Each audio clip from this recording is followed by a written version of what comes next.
Ertugrul Ghazi season 4 کی قسط number 4 میں آپ سب کو خوش آمدید کہتے ہیں۔ اس قسط کا آغاز اس سین سے ہوتا ہے جہاں سمکو کا ایک آدمی خالی گھوڑا لے کر غار کے پاس پہنچ جاتا ہے اور دوسرے آدمی انتیوس کو کہتا ہے سمکو نے یہ گھوڑا ارطغرل کے لیے بھیجا ہے۔ انہوں نے کہا ہے کہ ہم آرس کو زیادہ انتظار نہیں کرانا چاہتے، وہ موگ پہاڑی پر تمہارا اور ارطغرل کا انتظار کریں گے۔ انتیوس کہتا ہے سمکو کو پریشان نہیں ہونا چاہیے، میں ارطغرل کو اس کی مرضی سے وہاں لے آؤں گا۔ اندر ارطغرل وضو کرنے میں مصروف تھا، اتنے میں انتیوس وہاں پہنچتا ہے۔ ارطغرل کہتا ہے اب میں اپنے قبیلے جانا چاہتا ہوں۔ انتیوس کہتا ہے جن لوگوں نے آپ کو زخمی کیا تھا انہیں آپ کی لاش نہیں ملی تھی، وہ آپ کو ڈھونڈ رہے ہوں گے۔ ارطغرل کہتا ہے وہ مجھے موت سے زیادہ کچھ نہیں دے سکتے، اب مجھے جانا ہوگا، میں تمہاری یہ مدد کبھی نہیں بھولوں گا۔ انتیوس کہتا ہے ٹھیک ہے، میں بھی آپ کے ساتھ جاؤں گا، ہمارا سفر کافی لمبا ہے، میں نے قریبی گاؤں سے آپ کے لیے کپڑے منگوا لیے ہیں اور باہر گھوڑا بھی تیار کھڑا ہے۔ کئی قبیلے میں حلیمہ سلطان ارطغرل کو یاد کر کے رو رہی تھی۔ گندز اسے روتے ہوئے دیکھ کر کہتا ہے آپ مت روئے والدہ اور خوفزدہ مت ہو، میں آپ کی حفاظت کروں گا، بابا نے آپ کو میری امانت میں سونپا تھا جب وہ قبیلے سے گئے تھے۔ یہ سن کر حلیمہ اسے گلے لگا لیتی ہے اور رونے لگتی ہے۔ دوسری طرف ارطغرل اور انتیوس گھوڑوں پر روانہ تھے۔ ایک جگہ پہنچ کر انتیوس کہتا ہے یہاں ہمیں کچھ آرام کر لینا چاہیے ارطغرل صاحب، ہم رات قریبی گاؤں میں گزار سکتے ہیں، وہاں کچھ لوگ مجھے جانتے ہیں۔ اس کے بعد وہ دونوں گھوڑوں سے اتر کر گھوڑے ایک طرف باندھ لیتے ہیں۔ ارطغرل نہر کے پاس بیٹھ جاتا ہے، اتنے میں سمکو اپنے سپاہیوں اور غلاموں کے ساتھ وہاں پہنچ جاتا ہے اور وہ ارطغرل کو چاروں طرف سے گھیر لیتے ہیں۔ سمکو کہتا ہے انتیوس نے تمہارا کافی اچھا خیال رکھا ہے ارطغرل، مجھے امید نہیں تھی کہ تم اتنے جلد صحت مند ہو جاؤ گے۔ پھر انتیوس کہتا ہے تم کہہ رہے تھے کہ ہمارا سفر کافی لمبا ہے ارطغرل، دیکھو ہم بہت جلد منزل پر پہنچ گئے ہیں۔ اسی دوران کاراجیسر میں سادتین اور آرس کے درمیان ملاقات جاری تھی۔ آرس کہتا ہے کافروں پر حملوں کی وجہ سے ہنلی بازار بیکار ہو جائے گا، کئی قبیلے والوں کو کچھ سمجھ نہیں آ رہی کہ کیا کرنا ہے۔ سادتین کہتا ہے ہنلی بازار کئی قبیلے والوں کے پاس نہیں رہنا چاہیے، دندار جب مشکل میں آئے گا تو وہ مجھ سے ضرور مشورہ کرے گا اور پھر میں اسے بازار بھیجنے کا مشورہ دوں گا اور پھر میں بازار خریدنے والا اپنا ایک آدمی بھی اس سے ملواؤں گا۔ آرس کہتا ہے تو ہم دونوں اس آدمی کے ذریعے ہنلی بازار چلائیں گے۔ سادتین کہتا ہے ہنلی بازار کو خریدنے کی قیمت تم بھرو گے۔ آرس کہتا ہے اگر بازار کو تم میرے سونے سے خریدنا چاہتے ہو تو بازار کو چلانے والا آدمی بھی میرا ہی ہوگا، میری یہی ایک شرط ہے، میں نکایا سے ایک ماہر تاجر کو بلا لوں گا۔ پھر آرس کھڑا ہو کر پوچھتا ہے کیا تمہیں منظور ہے؟ سادتین بھی کھڑے ہو کر اس سے ہاتھ ملاتا ہے اور کہتا ہے مجھے منظور ہے۔ اتنے میں ماریا وہاں آ جاتی ہے۔ آرس سادتین کو کہتا ہے میں آپ کو اپنی پسندیدہ عورت سے ملوانا چاہتا ہوں امیر سادتین۔ پھر ماریا کہتی ہے خوش آمدید جناب۔ سادتین کہتا ہے میں نے کافی زیادہ کھانا کھا لیا ہے، اب میں چلتا ہوں، لیکن تم جلد دندار سے مل لو اور بازار کو بیچنے کے لیے اس پر دباؤ ڈالو۔ یہ کہہ کر سادتین وہاں سے چلا جاتا ہے۔ دوسری طرف سمکو کے آدمی نے ارطغرل کو چاروں طرف سے گھیرا ہوا تھا۔ سمکو ارطغرل کو کہتا ہے اب اپنے آپ کو میرے حوالے کر دو، اب تمہاری زندگی کا مالک میں ہو۔ ارطغرل کہتا ہے میں تم جیسے گیدڑوں کا غلام بننے کے بجائے موت کو پسند کروں گا۔ سمکو اپنے آدمیوں کو کہتا ہے پکڑ لو اس کو۔ اس کے بعد سمکو کے آدمی ارطغرل کی طرف بڑھتے ہیں۔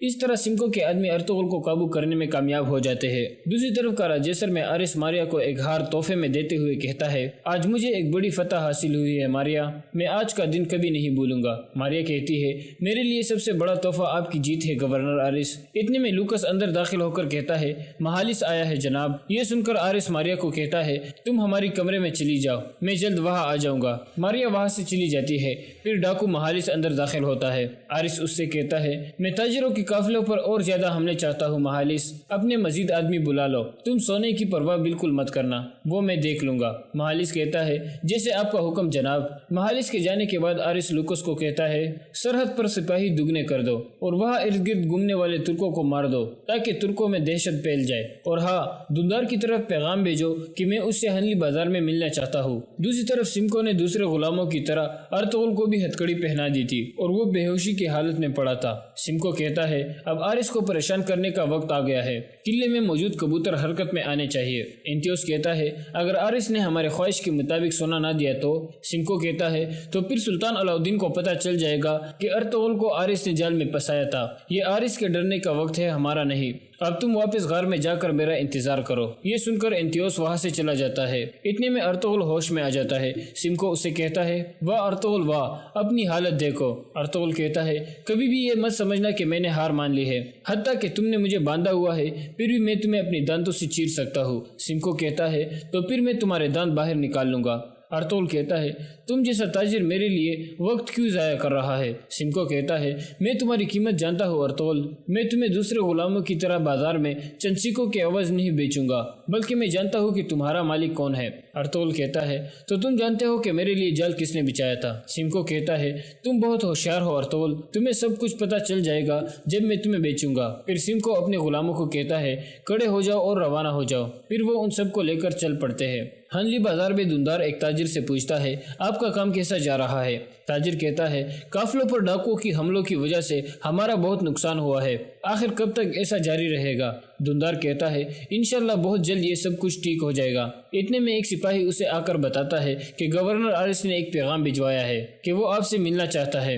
دندار کہتا ہے ٹھیک ہے وہ آ سکتا ہے۔ کاراجسر میں ماریا آرس کے زخم پر مرہم لگا رہی تھی اور کہتی ہے یہ زخم کافی گہرا ہے، لازمی کسی طاقتور آدمی نے لگایا ہوگا۔ آرس کہتا ہے میں نے ہمارے سب سے بڑے دشمن کا خاتمہ کر دیا ہے، مجھے ایک عظیم سپاہی کا رتبہ ملے گا جو ترکوں کو یہاں سے بھگائے گا۔ ماریا کہتی ہے تو وہ ترک تھا، میں بھی اس بڑے دشمن کے بارے میں جاننا چاہتی ہوں۔ آرس کہتا ہے میں اپنے تباہ کیے ہوئے دشمنوں کے بارے میں بات نہیں کرتا، میں صرف مستقبل کے بارے میں سوچتا ہوں، تم بھی اب مستقبل کے بارے میں سوچو۔ ماریا کہتی ہے آپ مجھے غلامی سے نکال کر اپنی جنت میں لائے ہو، آپ جیسا چاہو گے ویسا ہی ہوگا۔ دوسری طرف سمکو سب غلاموں کو لے کر آگے بڑھ رہا تھا۔ اس دوران ایک آدمی ارطغرل کو کہتا ہے میرا نام پیتو ہے، میں ایک چور تھا، میں سوچ رہا تھا کہ شاید مجھے خدا نے یہ سزا دی ہے اور پھر آپ آ گئے، آپ اکیلے نہیں ہو جو ان سے بھاگنا چاہتے ہیں، ہم سب یہ خطرہ مول لے سکتے ہیں۔ ارطغرل کہتا ہے تو پھر ایک آخری دفعہ اپنی مہارت دکھاؤ اور ہتھکڑیوں کی چابی چرا لو۔ اتنے میں سمکو اسے ارطغرل کے ساتھ بات کرتے ہوئے دیکھ لیتا ہے اور کہتا ہے میں نے تمہیں کہا بھی تھا کہ اس آدمی کے ساتھ بات نہیں کرنی۔ پھر سمکو اپنے ایک آدمی سے کہتا ہے سارے رستے اسے کوڑے مارتے رہو تاکہ اسے سمجھ آئے۔ یہ سن کر اس کا سپاہی اسے لگاتار کوڑے مارنے لگتا ہے۔ دوسری طرف سادتین جنگل میں شکار کرنے میں مصروف تھا۔ اتنے میں اس کا خاص آدمی گوگتو وہاں آ کر کہتا ہے بہادر صاحب آ گئے ہیں امیر حضرت، وہ چاودار قبیلے کی طرف جا رہے ہیں۔ سادتین کہتا ہے اعلیٰ، اسے کچھ وقت اسلحان سے ملنے دو، پھر اسلحان کو پتہ چلے گا کہ طاقتور کون ہے۔ دوسری طرف چاودار قبیلے میں اسلحان اپنے خیمے میں بال بنا رہی تھی، اس کے ساتھ قبیلے کی ایک لڑکی اسما بھی موجود تھی۔ اتنے میں قبیلے کا ڈول بجتا ہے، ایک سپاہی آ کر اسلحان کو بتاتا ہے کہ بہادر صاحب اپنے بیٹے سانجار کے ساتھ ہمارے قبیلے میں آ رہے ہیں۔ یہ سن کر اسلحان بہت پریشان ہو جاتی ہے اور اس کے ہاتھ سے کنگھی گر جاتی ہے۔ دوسری لڑکی کہتی ہے سب خیر ہوگا۔ اسلحان کہتی ہے خیر نہیں ہے، بہادر جہاں آتا ہے وہاں شیطان آتا ہے، اللہ خیر کرے۔ باہر بہادر کا قافلہ قبیلے میں داخل ہو جاتا ہے، قبیلے کے لوگ اسے خوش آمدید کہنے لگتے ہیں۔ پھر بہادر سب سے مخاطب ہو کر کہتا ہے میں بہت خوش قسمت ہوں کہ کئی سالوں کے بعد جنگ میں فتح حاصل کر کے واپس اپنے قبیلے میں لوٹ آیا ہوں۔ میں جانتا ہوں کہ آپ لوگ فتح کو ترس رہے تھے، میں یہاں اپنی فتح آپ کے ساتھ بانٹنے آیا ہوں اور نئی فتوحات حاصل کرنے آیا ہوں۔ یہ سن کر سب لوگ بہادر صاحب زندہ باد کے نعرے لگاتے ہیں۔ پھر بہادر اور باقی لوگ گھوڑوں سے اتر آتے ہیں اور اسلحان کے سامنے پہنچ جاتے ہیں۔ اسلحان کہتی ہے خوش آمدید بہادر صاحب۔ بہادر کہتا ہے شکریہ اسلحان خاتون، میں جنگ کے میدان میں دشمن کو تباہ کر کے آیا ہوں، میں نے سنا ہے کہ تم میرے مرحوم بھائی کے قبیلے کا بہت اچھی طریقے سے خیال رکھ رہی ہو۔ اسلحان کہتی ہے جی بالکل، میں اپنی پوری کوشش کر رہی ہوں۔ پھر اسلحان اپنے سپاہی کو کہتی ہے ہمارے مہمان ایک لمبا سفر طے کر کے آئے ہیں اور تک گئے ہوں گے، ان کے لیے شربت لاؤ۔ پھر اسلحان ان کو اندر جانے کو کہتی ہے تو وہ تینوں مرکزی خیمے میں اندر داخل ہو جاتے ہیں اور اسی کے ساتھ اس قسط کا اختتام ہو جاتا ہے۔ حضرت خالد بن ولید رضی اللہ تعالیٰ عنہ کی زندگی کے خوبصورت واقعات سیرت خالد بن ولید کی قسط نمبر 57 میں آپ سب کو خوش آمدید کہتے ہیں۔ جہاں ہم اس جگہ تک پہنچے تھے۔ ان کے گھوڑے زینوں کے بغیر بندھے ہوئے ہیں، دشمن کے کسی آدمی نے چلا کر کہا۔ وہ تیاری کی حالت میں نہیں ہے، کسی اور نے کہا۔ وہ دیکھو، ایک اور نے کہا۔ آسمان کی طرف دیکھو، مسلمانوں نے عید کا چاند دیکھ لیا ہے۔ آج رات اور کل سارا دن یہ لوگ خوشیاں منائیں گے۔ اگلے روز مسلمانوں نے ہنگامہ خیز طریقے سے عید الفطر کی خوشیاں منائی۔ اسی خوشی میں فتوحات کی مسرتیں بھی شامل تھی۔ مسلمان جب عید کی نماز کے لیے کھڑے ہوئے تو دریا کے کنارے اور کیمپ کے ارد گرد سنتریوں میں اضافہ کر دیا گیا تاکہ دشمن نماز کی حالت میں حملہ نہ کر سکے۔ مجاہدین اسلام خالد رضی اللہ تعالیٰ عنہ نے نماز کے بعد مجاہدین سے مختصر سا خطاب کیا۔ نماز کے بعد ایسے انداز سے اس تقریب سعید کی خوشیاں مناؤ کہ دشمن یہ تاثر لے کہ مسلمانوں کو کسی قسم کا اندیشہ نہیں اور انہیں اپنی فتح کا پورا یقین ہے۔ دریا کے کنارے جا کر ناچو کودو، تم نے جس طرح دشمن پر اپنی تلوار کی داغ بٹھائی ہے اس طرح اس پر اپنی خوشیوں کی دہشت بٹھا دو۔ لیکن میرے رفیقو، اس حقیقت کو نہ بھولنا کہ تم اللہ کی طرف سے آئی ہوئی ایک سے ایک کٹن آزمائش میں پورے اترے ہو، مگر اب تمہارے سامنے سب سے زیادہ کٹن اور خطرناک آزمائش آ گئی ہے۔ تمہارا سامنا اس وقت کی طاقتور فوجوں سے ہے جنہیں عیسائیوں کی مدد بھی حاصل ہے۔ میں جانتا ہوں تم جسمانی طور سے لڑنے کے قابل نہیں رہے، لیکن اللہ نے تمہیں روح کی جو قوتیں بخشی ہے انہیں کمزور نہ ہونے دینا، کیونکہ تم ان قوتوں کے بل پر دشمن پر غالب آتے چلے جا رہے ہو۔ میں بتا نہیں سکتا کہ کل کیا ہوگا، ہر خطرے کے لیے تیار رہو، اللہ تمہارے ساتھ ہے۔ خالد رضی اللہ تعالیٰ عنہ کے خاموش ہوتے ہی مجاہدین کے نعروں نے ارض سما کو ہلا ڈالا، پھر سب دوڑتے کودتے دریا کے کنارے جا پہنچے۔ انہوں نے دریا کے کنارے گھوڑے بھی دوڑائے اور ہر طرح عید کی خوشیاں منائی۔ خالد رضی اللہ تعالیٰ عنہ کے سالاروں کو توقع تھی کہ خالد بن ولید رضی اللہ تعالیٰ عنہ یہاں بھی شب خون کے سوچ رہے ہوں گے۔ خالد رضی اللہ تعالیٰ عنہ نے اتنے دن گزر جانے کے باوجود بھی سالاروں کو نہیں بتایا تھا کہ وہ کیا کرنا چاہتے ہیں۔ 1 مہینہ گزر چکا تھا، فوجیں آمنے سامنے بیٹھی تھی۔ خالد رضی اللہ تعالیٰ عنہ نے اپنے سالاروں کو مشورے، تجاویز اور احکام کے لیے بلایا۔ میرے رفیقو، خالد رضی اللہ تعالیٰ عنہ نے کہا، شاید تم سوچ رہے ہوگے کہ یہاں بھی شب خون مارا جائے گا، لیکن تم دیکھ رہے ہو کہ یہاں صورتحال شب خون والی نہیں۔ دشمن کی تعداد بہت زیادہ ہے، ہم ہمیشہ قلیل تعداد میں لڑے ہیں، لیکن یہاں ہمارے درمیان دریا حائل ہے، دشمن اس دریا سے فائدہ اٹھا سکتا ہے۔ تم نے دیکھ لیا ہے کہ دشمن اتنی زیادہ تعداد کے باوجود ہم پر حملہ نہیں کر رہا۔ اس سے صاف ظاہر ہوتا ہے کہ وہ احتیاط سے کام لے رہا ہے۔ ہمارے لیے بہتر یہ ہے کہ اس کی احتیاط کو ہم اور تول دیں اور حملے میں پہل نہ کرے۔ میں چاہتا ہوں کہ حملے میں پہل وہ کرے۔ اگر تم کوئی مشورہ دینا چاہتے ہو تو میں اس پر غور اور عمل کروں گا۔ تقریباً تمام سالاروں نے متفقہ طور پر کہا کہ ہم پہل نہ کریں اور کوئی ایسی صورت پیدا کرے کہ دشمن دریا عبور کر آئے۔ کچھ دیر سالاروں نے بحث و مباحثہ کیا اور ایک تجویز پر متفق ہو گئے اور اسی روز اس پر عمل شروع کر دیا گیا۔ اس کے مطابق کوئی ایک دستہ تیار ہو کر دریا کے ساتھ کسی طرح چل پڑا۔ دشمن یہ سمجھتا کہ مسلمان کوئی نقل و حرکت کر رہے ہیں، چنانچہ اسے بھی اس کے مطابق کوئی نقل و حرکت یا پیش بندی کرنی پڑتی۔ یہ سلسلہ 15-16 دن چلتا رہا۔ بعض مورخوں نے لکھا ہے کہ رومی مسلمانوں کے ان حرکات سے تنگ آ گئے۔ وہ پہلے ہی مسلمانوں کے خلاف کسی میدان میں نہیں لڑے تھے۔ ان کے سالاروں کے ذہنوں پر یہ بات آسیب کی طرح سوار ہو گئی تھی کہ جس قلیل فوج نے فارسیوں جیسی طاقتور فوج کو ہلنے کی قابل نہیں چھوڑا، وہ فوج کوئی خاص داؤ چلتی ہے جسے ان کے سوا کوئی اور نہیں سمجھ سکتا۔ پہلے کہا جا چکا ہے کہ خالد رضی اللہ تعالیٰ عنہ دشمن پر نفسیاتی وار کرنے کے مہارت رکھتے تھے۔ اس صورتحال میں بھی انہوں نے رومیوں کو تذب ذب میں مبتلا کر کے ان کے ذہنوں پر ایسا نفسیاتی اثر ڈالا کہ وہ نہ کچھ سمجھنے کے اور نہ کوئی فیصلہ کرنے کے قابل رہے۔ 21 جنوری 634 عیسوی 15 ذیقعدہ 12 ہجری کے روز دشمن اس قدر تنگ آ گیا کہ ایک سالار نے دریا کے کنارے کھڑے ہو کر بڑی بلند آواز سے مسلمانوں سے کہا، کیا تم دریا پار کر کے ادھر آؤ گے یا ہم دریا پار کر کے ادھر آ جائیں؟ لڑنا ہے تو سامنے آؤ، ہم تعداد میں بہت توڑے ہیں۔ خالد بن ولید رضی اللہ تعالیٰ عنہ نے اعلان کروایا، ہم سے ڈرتے کیوں ہو؟ تمہاری تعداد اتنی زیادہ ہے کہ تمہیں ہم سے پوچھے بغیر ادھر آ جانا چاہیے، پھر سنبھل جاؤ۔ دشمن کی طرف سے للکار سنائی دی، ہم آ رہے ہیں۔ دشمن نے دریا عبور کرنا شروع کر دیا۔ خالد رضی اللہ تعالیٰ عنہ نے اپنے مجاہدین کو دریا کے کنارے سے ہٹا کر کچھ دور لڑائی کی ترتیب میں کر لیا۔ حسب معمول ان کی فوج 3 حصوں میں بٹی ہوئی تھی اور خالد رضی اللہ تعالیٰ عنہ خود درمیانی حصے کے ساتھ تھے۔ جنگی مصبروں نے لکھا ہے کہ خالد رضی اللہ تعالیٰ عنہ نے دشمن کے لیے اتنی زیادہ جگہ خالی کر دی کہ دشمن اور اس کے پیچھے دریا، ان دونوں کے درمیان اتنی جگہ خالی رہے کہ اس کے عقب میں جانا پڑے تو جگہ مل جائے، ورنہ دریا ان کے عقب کی حفاظت کرتا۔ جب دشمن میدان میں آ گیا تو رومی جرنیلوں نے فارسیوں اور عیسائیوں کے لشکر کو ان کے قبیلوں کے مطابق تقسیم کر دیا۔ انہوں نے ایرانی سالاروں سے کہا کہ اس تقسیم سے یہ پتہ چل جائے گا کہ کون کس طرح لڑا ہے، بھاگنے والوں کے قبیلے کا بھی علم ہو جائے گا۔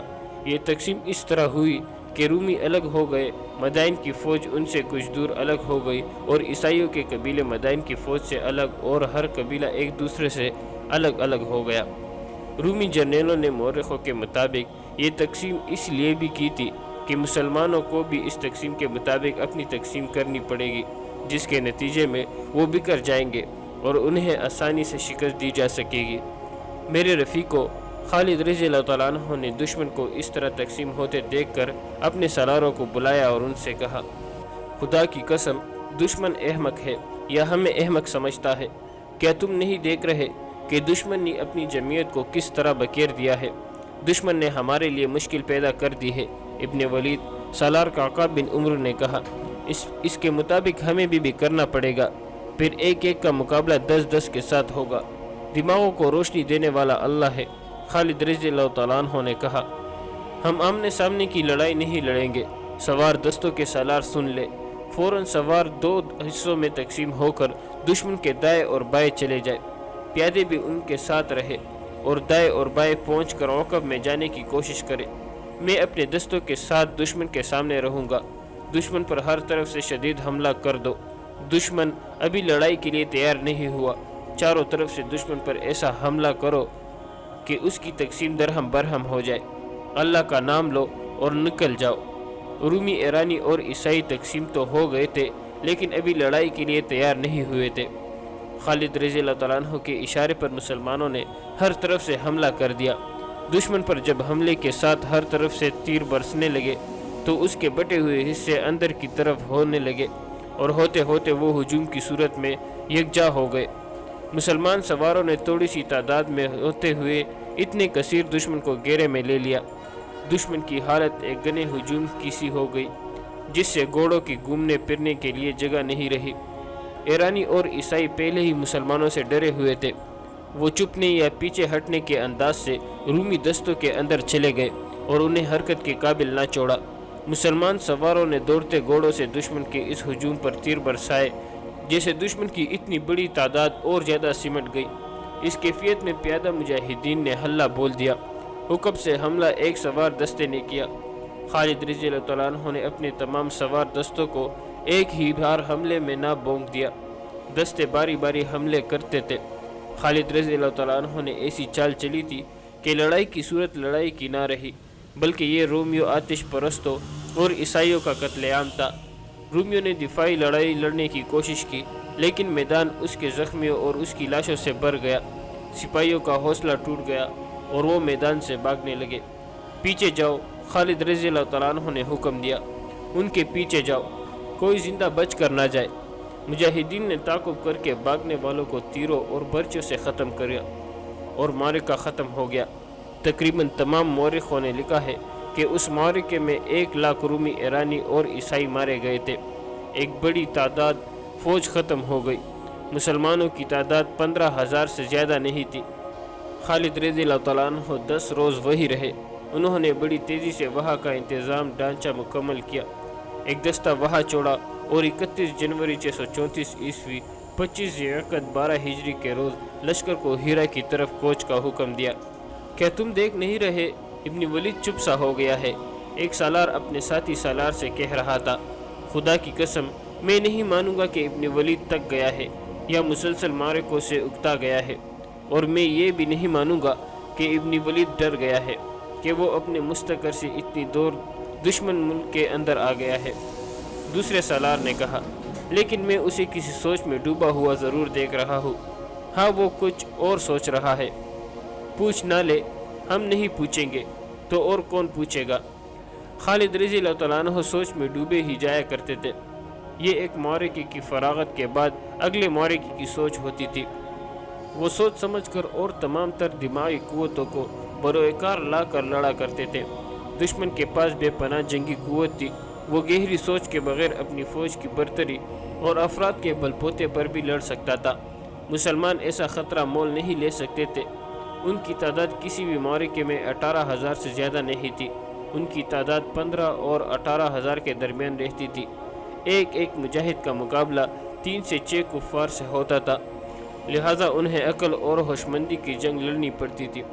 ایسی عقل اور ہوشمندی میں خالد رضی اللہ تعالیٰ عنہ کا کوئی ثانی نہ تھا۔ انہیں اوصاف کی بدولت رسول اکرم صلی اللہ علیہ وسلم نے انہیں اللہ کی تلوار کہا تھا۔ جذبہ تو خالد رضی اللہ تعالیٰ عنہ میں تھا ہی، لیکن انہیں دماغ زیادہ لڑنا پڑتا تھا۔ ہر معرکے سے پہلے خالد رضی اللہ تعالیٰ عنہ جاسوسوں سے دشمن کی کیفیت اور اس کی زمین اور نفری وغیرہ کی تفصیلات معلوم کر کے گہری سوچ میں ڈوب جاتے، پھر اپنے سالاروں سے صلاح مشورہ کرتے تھے۔ لیکن فراز کی جنگ کے بعد ان پر ایسی خاموشی طاری ہو گئی تھی جو کچھ اور ہی قسم کی تھی۔ ان کی اس خاموشی کو دیکھ کر ان کے سالار کچھ پریشان سے ہو رہے تھے۔ یہ فراز سے ہیرا کی طرف کوچ 25 ذی-القعدہ 12 ہجری سے 2 روز پہلے کا واقعہ ہے۔ 3-4 سالار خالد رضی اللہ تعالیٰ عنہ کے خیمے میں جا بیٹھے۔ ابن ولید سالار قعقاع بن عمرو نے کہا، خدا کی قسم، جس سوچ میں تو ڈوبا ہوا ہے اس کا تعلق کسی لڑائی کے ساتھ نہیں۔ ہم ایک ہی منزل کے مسافر ہیں، تجھے اکیلا پریشان نہیں ہونے دیں گے۔ خالد رضی اللہ تعالیٰ عنہ نے سب کی طرف دیکھا اور مسکرائے۔ ابن عمرو ٹھیک کہتا ہے۔ خالد رضی اللہ تعالیٰ عنہ نے کہا، میں جس سوچ میں پڑا رہتا ہوں اس کا تعلق کسی لڑائی کے ساتھ نہیں۔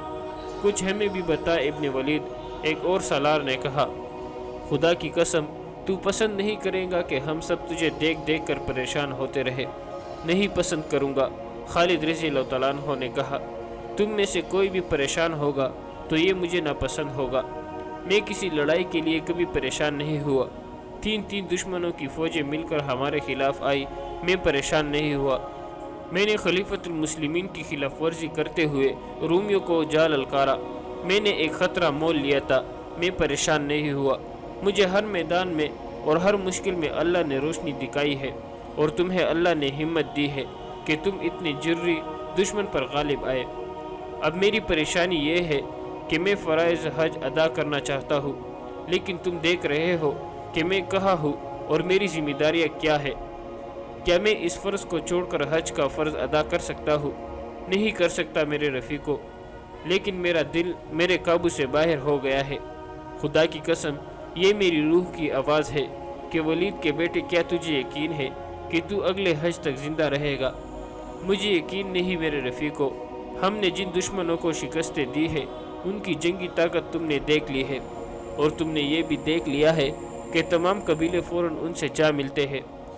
میں محسوس کر رہا ہوں کہ میری زندگی چند روز رہ گئی ہے، اور میرے رفیقو، میں کچھ بھی نہیں، تم کچھ بھی نہیں، صرف اللہ ہے جو ہمارے سینوں میں ہے، وہی سب کچھ ہے۔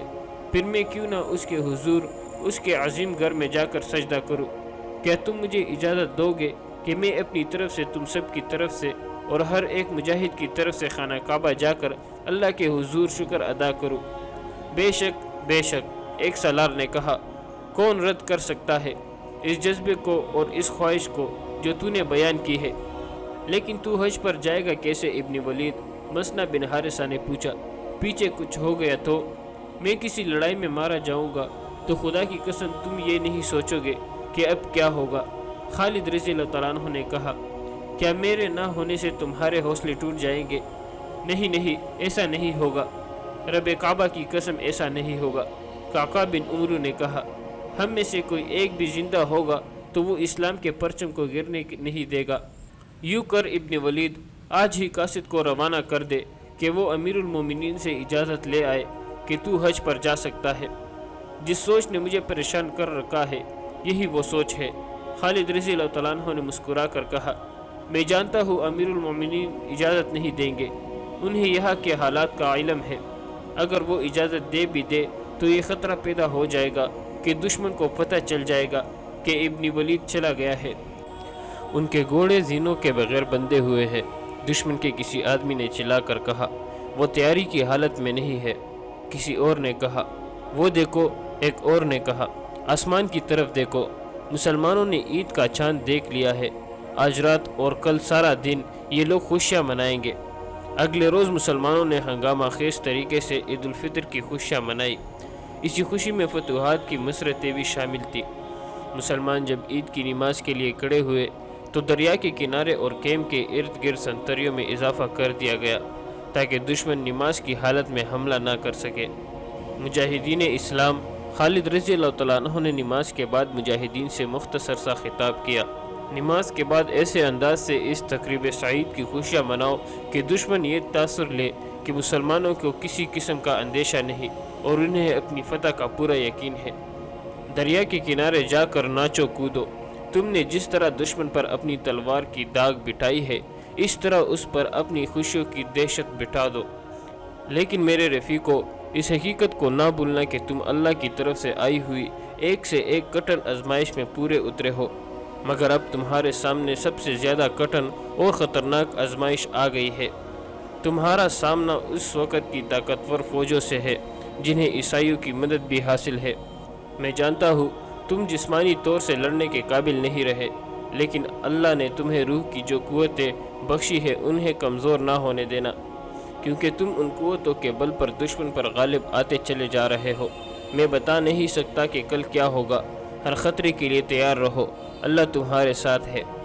خالد رضی اللہ تعالیٰ عنہ کے خاموش ہوتے ہی مجاہدین کے نعروں نے عرض سما کو ہلا ڈالا، پھر سب دوڑتے کودتے دریا کے کنارے جا پہنچے۔ انہوں نے دریا کے کنارے گھوڑے بھی دوڑائے اور ہر طرح عید کی خوشیاں منائی۔ خالد رضی اللہ تعالیٰ عنہ کے سالاروں کو توقع تھی کہ خالد بن ولید رضی اللہ تعالیٰ عنہ یہاں بھی شب خون کے سوچ رہے ہوں گے۔ خالد رضی اللہ تعالیٰ عنہ نے اتنے دن گزر جانے کے باوجود بھی سالاروں کو نہیں بتایا تھا کہ وہ کیا کرنا چاہتے ہیں۔ 1 مہینہ گزر چکا تھا، فوجیں آمنے سامنے بیٹھی تھی۔ خالد رضی اللہ تعالیٰ عنہ نے اپنے سالاروں کو مشورے، تجاویز اور احکام کے لیے بلایا۔ میرے رفیقو، خالد رضی اللہ تعالیٰ عنہ نے کہا، شاید تم سوچ رہے ہوگے کہ یہاں بھی شب خون مارا جائے گا، لیکن تم دیکھ رہے ہو کہ یہاں صورتحال شب خون والی نہیں۔ دشمن کی تعداد بہت زیادہ ہے، ہم ہمیشہ قلیل تعداد میں لڑے ہیں، لیکن یہاں ہمارے درمیان دریا حائل ہے، دشمن اس دریا سے فائدہ اٹھا سکتا ہے۔ تم نے دیکھ لیا ہے کہ دشمن اتنی زیادہ تعداد کے باوجود ہم پر حملہ نہیں کر رہا۔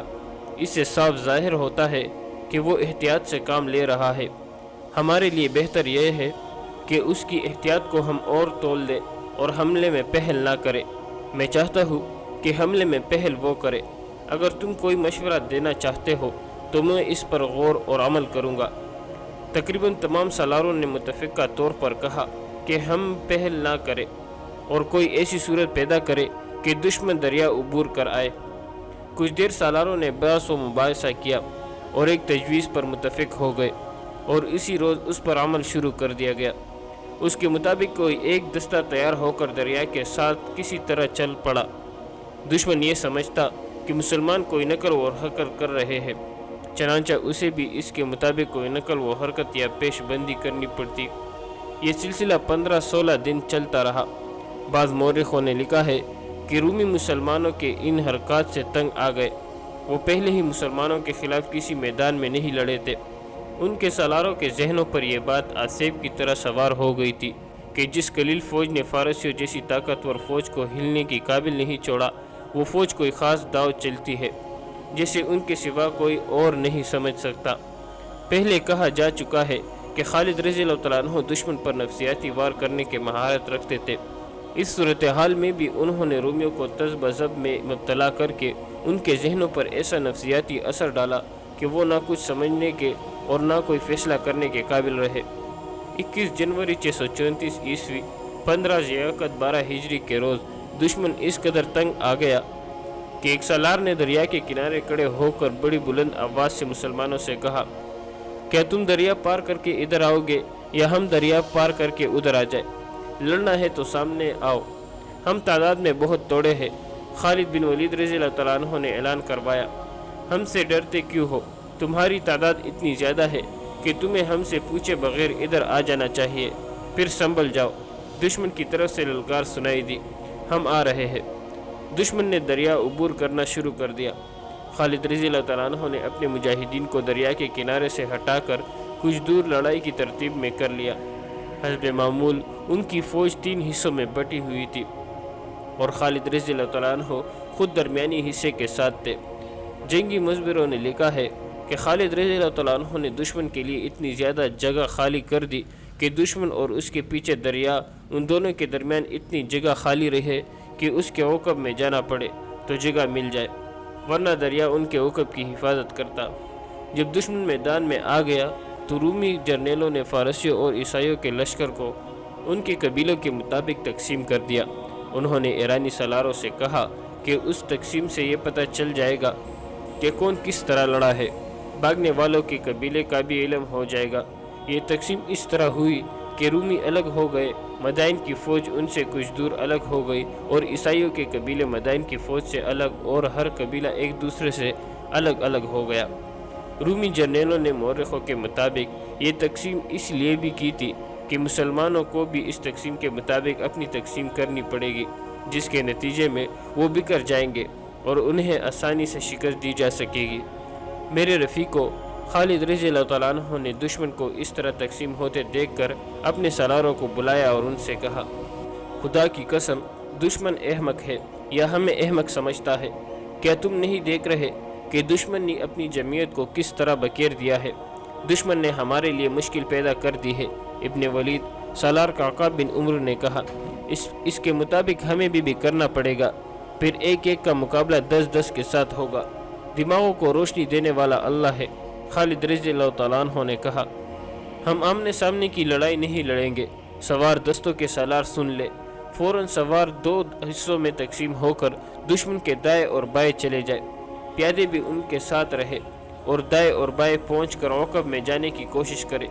میں اپنے دستوں کے ساتھ دشمن کے سامنے رہوں گا۔ دشمن پر ہر طرف سے شدید حملہ کر دو۔ دشمن ابھی لڑائی کے لیے تیار نہیں ہوا، چاروں طرف سے دشمن پر ایسا حملہ کرو کہ اس کی تقسیم درہم برہم ہو جائے۔ اللہ کا نام لو اور نکل جاؤ۔ رومی، ایرانی اور عیسائی تقسیم تو ہو گئے تھے، لیکن ابھی لڑائی کے لیے تیار نہیں ہوئے تھے۔ خالد رضی اللہ تعالیٰ عنہ کے اشارے پر مسلمانوں نے ہر طرف سے حملہ کر دیا۔ دشمن پر جب حملے کے ساتھ ہر طرف سے تیر برسنے لگے تو اس کے بٹے ہوئے حصے اندر کی طرف ہونے لگے اور ہوتے ہوتے وہ ہجوم کی صورت میں یکجا ہو گئے۔ مسلمان سواروں نے تھوڑی سی تعداد میں ہوتے ہوئے اتنے کثیر دشمن کو گھیرے میں لے لیا۔ دشمن کی حالت ایک گنے ہجوم کی سی ہو گئی، جس سے گھوڑوں کی گھومنے پھرنے کے لیے جگہ نہیں رہی۔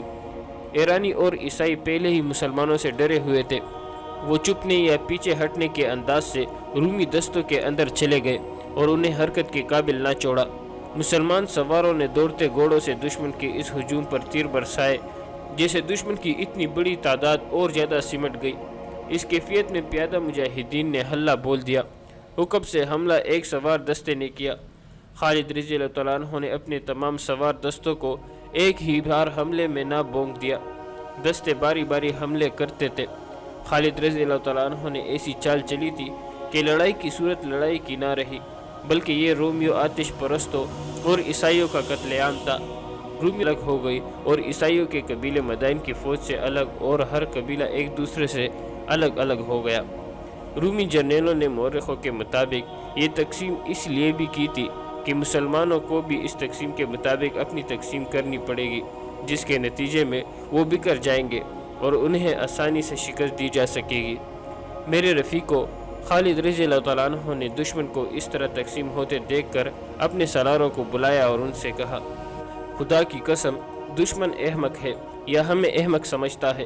کیا تم نہیں دیکھ رہے کہ دشمن نے اپنی جمعیت کو کس طرح بکیر دیا ہے؟ دشمن نے ہمارے لیے مشکل پیدا کر دی ہے۔ ابن ولید سالار کعب بن عمر نے کہا، اس کے مطابق ہمیں بھی کرنا پڑے گا، پھر ایک ایک کا مقابلہ 10-10 کے ساتھ ہوگا۔ دماغوں کو روشنی دینے والا اللہ ہے۔ خالد رضی اللہ تعالیٰ عنہ نے کہا، ہم آمنے سامنے کی لڑائی نہیں لڑیں گے۔ سوار دستوں کے سالار سن لے۔ فوراً سوار 2 حصوں میں تقسیم ہو کر دشمن کے دائیں اور بائیں چلے جائے۔ پیادے بھی ان کے ساتھ رہے اور دائیں اور بائیں پہنچ کر عقب میں جانے کی کوشش کرے۔ میں اپنے دستوں کے ساتھ دشمن کے سامنے رہوں گا۔ دشمن پر ہر طرف سے شدید حملہ کر دو۔ دشمن ابھی لڑائی کے لیے تیار نہیں ہوا۔ چاروں طرف سے دشمن پر ایسا حملہ کرو کہ اس کی تقسیم درہم برہم ہو جائے۔ اللہ کا نام لو اور نکل جاؤ۔ رومی، ایرانی اور عیسائی تقسیم تو ہو گئے تھے لیکن ابھی لڑائی کے لیے تیار نہیں ہوئے تھے۔ خالد رضی اللہ تعالیٰ عنہ کے اشارے پر مسلمانوں نے ہر طرف سے حملہ کر دیا۔ دشمن پر جب حملے کے ساتھ ہر طرف سے تیر برسنے لگے تو اس کے بٹے ہوئے حصے اندر کی طرف ہونے لگے اور ہوتے ہوتے وہ ہجوم کی صورت میں یکجا ہو گئے۔ مسلمان سواروں نے تھوڑی سی تعداد میں ہوتے ہوئے اتنے کثیر دشمن کو گھیرے میں لے لیا۔ دشمن کی حالت ایک گنے ہجوم کی سی ہو گئی جس سے گھوڑوں کی گھومنے پھرنے کے لیے جگہ نہیں رہی۔ ایرانی اور عیسائی پہلے ہی مسلمانوں سے ڈرے ہوئے تھے۔ وہ چپنے یا پیچھے ہٹنے کے انداز سے رومی دستوں کے اندر چلے گئے اور انہیں حرکت کے قابل نہ چھوڑا۔ مسلمان سواروں نے دوڑتے گھوڑوں سے دشمن کے اس ہجوم پر تیر برسائے جیسے دشمن کی اتنی بڑی تعداد اور زیادہ سمٹ گئی۔ اس کیفیت میں پیادہ مجاہدین نے ہلہ بول دیا۔ حکم سے حملہ ایک سوار دستے نے کیا۔ خالد رضی اللہ تعالیٰ عنہ نے اپنے تمام سوار دستوں کو ایک ہی بار حملے میں نہ بونک دیا۔ دستے باری باری حملے کرتے تھے۔ خالد رضی اللہ تعالیٰ عنہ نے ایسی چال چلی تھی کہ لڑائی کی صورت لڑائی کی نہ رہی بلکہ یہ رومیوں آتش پرستوں اور عیسائیوں کا قتل عام تھا۔ رومیوں نے دفاعی لڑائی لڑنے کی کوشش کی لیکن میدان اس کے زخمیوں اور اس کی لاشوں سے بھر گیا۔ سپاہیوں کا حوصلہ ٹوٹ گیا اور وہ میدان سے بھاگنے لگے۔ پیچھے جاؤ، خالد رضی اللہ تعالیٰ عنہ نے حکم دیا۔ ان کے پیچھے جاؤ، کوئی زندہ بچ کر نہ جائے۔ مجاہدین نے تعاقب کر کے بھاگنے والوں کو تیروں اور برچوں سے ختم کیا اور معرکہ ختم ہو گیا۔ تقریباً تمام مورخوں نے لکھا ہے کہ اس معرکے میں 1 لاکھ رومی، ایرانی اور عیسائی مارے گئے تھے۔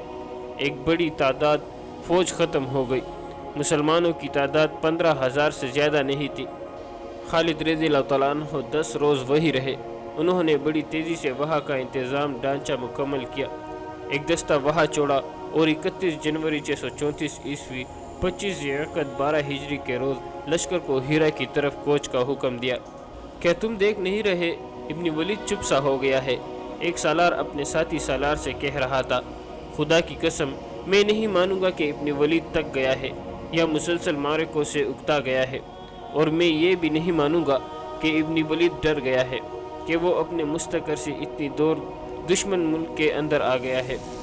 دوسرے سالار نے کہا، لیکن میں اسے کسی سوچ میں ڈوبا ہوا ضرور دیکھ رہا ہوں۔ ہاں، وہ کچھ اور سوچ رہا ہے۔ پوچھ نہ لے، ہم نہیں پوچھیں گے تو اور کون پوچھے گا؟